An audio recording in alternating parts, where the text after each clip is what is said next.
Buongiorno, questo è quello che è arrivato, questo è quello che con la visualizzazione in 3D nella stanza virtuale è quello che vediamo direttamente sul sito.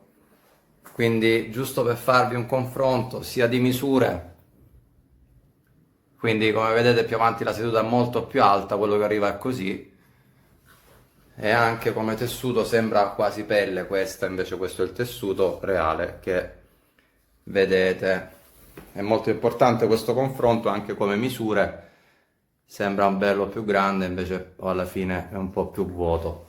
Comunque l'effetto è caruccio, così, anche per un confronto di misure che potete fare con la versione XXL, diciamo, ecco, ve lo faccio vedere.